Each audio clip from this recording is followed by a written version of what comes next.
Bismillahirrahmanirrahim. Assalamualaikum warahmatullahi wabarakatuh. Teman-teman yang budiman yang dirahmati oleh Allah Subhanahu wa Ta'ala dimanapun berada, jangan lupa bahagia. Oke, ketemu lagi dengan channel Muhammad Saifuddin untuk membahas tentang masalah air. Sebenarnya kemarin sudah selesai, tapi ternyata masih ada satu lagi yang belum saya sampaikan. Ya, akan saya sampaikan sekarang dikarenakan ternyata di Indonesia ada. Tadinya nggak mau saya sampaikan, nggak mau saya istilahnya bahas. Oke, bismillahirrahmanirrahim, yaitu mengenai air menurut hukum penggunaannya yang terakhir, yaitu air yang suci dan mensucikan tetapi haram digunakan. Ya, contohnya yaitu wudhu dengan air musabbal. Apa itu wudhu dengan air musabbal? Yaitu air yang disediakan untuk diminum tanpa ada pungutan biaya. Ingat, air yang disediakan untuk diminum tanpa ada pungutan biaya, itu pengertiannya. Terus lanjut dulu. Kalau memang tidak ada hukum haram tersebut, ya, kalau memang tidak ada indikasi yang menunjukkan adanya kebebasan memakainya. Jika ada kebebasan, ada indikasi yang menunjukkan kebebasan untuk memakainya, maka hukumnya menjadi boleh. Jadi ini sebenarnya udah paham kalau seperti ini menurut saya. Tapi ternyata ada sebagian yang kurang memahami, dalam artian dikira seperti air kemasan dalam botol atau misalnya dalam galon dan lain sebagainya yang bermerek-merek itu dikira itu yang disebut air musabbal, padahal bukan, ya, itu bukan air musabbal.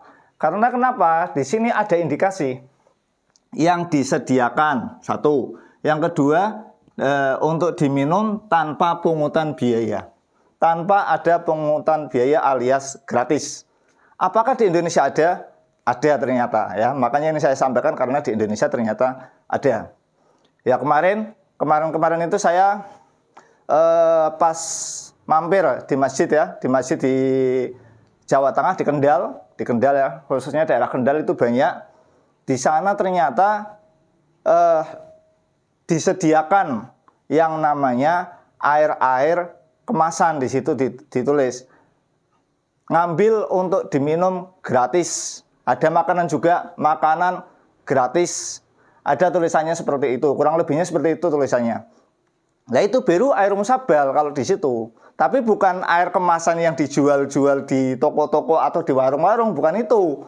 Tapi yang disediakan di masjid itu kan untuk diminum. Terus kalau ada orang, khususnya hari Jumat pasti banyak. Ya banyak kalau di daerah Kendal, nggak tahu kalau daerah yang lain. Yang saya tahu daerah Kendal, ya, Semarang. Misalnya aja kita mampir di situ pas Jumatan. Terus lihat di situ ada air di lemari es, biasanya dimasukkan di lemari es itu ada. Dibuka, diambil. Mentang-mentang kita itu wah, mumpung ada gratisan, ada air dalam kemasan di situ dibuat untuk wudhu. Nah, itu baru haram hukumnya kalau di situ, ya. Itu haram. Maksudnya haram di situ karena itu sebenarnya ditujukan untuk orang yang mau minum. Itulah yang disebut air musabbal alias sodakoh. Itu kan sodakohnya orang yang menyiapkan air tersebut untuk diminum bagi siapa saja yang mampir di situ atau yang itikaf di situ atau yang istilahnya yang sholat di situ atau yang mampir di situ istirahat. Itu kan gitu. Istilahnya itu sodakoh. Bukan di situ akhirnya untuk wudhu, maka di situ haram, ya. Jadi sekali lagi bukan menyebutkan merek, maksudnya bukan air kemasan yang berada di toko. Kalau itu kalau beli mah bebas, mau dibuat apa bebas, untuk wudhu silahkan, ya, itu bebas, nggak usah ditanyakan ini yang jual atau yang buat ini dibuat untuk minum atau tujuannya untuk wudhu. Nggak usah ditanyakan karena di sini udah ada qaidnya tanpa pungutan biaya, nggak usah, ya. Jadi nggak perlu menanyakan pabriknya untuk apa, nggak perlu, ya. Jadi itu nggak masalah. Kalau air-air dalam kemasan dibuat untuk wudhu, untuk mandi besar, itu nggak masalah. Sekali lagi itu nggak masalah, itu bukan air musabbal. Akan tetapi kalau sudah dikhususkan, disediakan di masjid-masjid atau musola-musola, di situ sudah disebut air musabbal. Ya. Nah makanya di situ haram untuk digunakan selain untuk diminum, alias misalnya untuk wudhu, karena yang dibahas ini adalah wudhu. Jadi air sedekah. Atau kebalikannya, ya. Ini saya bahas kebalikannya ya, walaupun ini istilahnya bukan kali ini sudah selesai ya. Ada kebalikannya, maksudnya musabbal untuk wudhu. Kebalikannya kali ini untuk minum.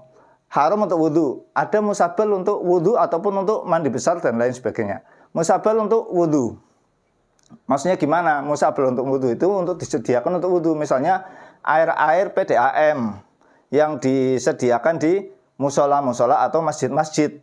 Ya, misalnya 1 bulan ini yang mau bayar PDAM siapa, bos siapa lah, itu kan namanya sedekah. Di situ untuk wudhu, airnya di masjid itu untuk wudhu, khusus untuk wudhu. Ada ketika itu dibuat minum, ya itu nggak boleh. Apalagi kebanyakan ya maaf saja, maksudnya penjual-penjual kadang-kadang mampir ke musola, ke masjid, diisi istilahnya untuk masakannya ya, itu nggak boleh ya. Itu ketika ngambil air di musola atau masjid, dibuat untuk keperluan pribadi, bukan untuk keperluan istilahnya di situ tawaf, maaf ya, apa itu itikaf, apa itu sholat dan lain sebagainya, apa itu wudhu, maksudnya ya untuk wudhu, untuk mandi besar dan lain sebagainya. Ya di situ ya berarti melenceng dari tujuannya ya, karena tujuan di situ adalah musabbal untuk disediakan untuk wudhu ya. Jadi sekali lagi, jadi jangan salah bedakan antara air musabbal untuk minum ataupun musabbal untuk wudhu ya. Di situ ya air ya bukan istilahnya wakaf ya, bukan. Itu beda tipis antara wakaf dan air musabbal ketika berada di masjid atau musola. Karena kalau di situ ada yang namanya istilahnya sumur di situ udah diwakafkan, tanahnya diwakafkan, sumurnya diwakafkan di situ. Nah, itu baru yang disebut wakaf. Tapi kalau yang PDAM, nah kalau itu cenderung musabbal. Makanya di situ ya beda-beda tipis. Tapi di sini yang dibahas adalah air musabbal. Sedekah mudahnya di situ ya.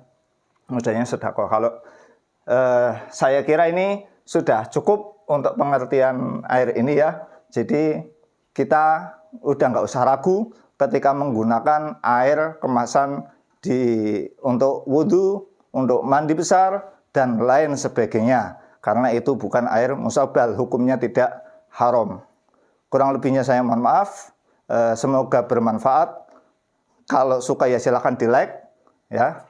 Kalau dibantu share-nya kalau sekiranya bermanfaat, dan juga jangan lupa klik tombol lonceng ya, biar nggak ketinggalan.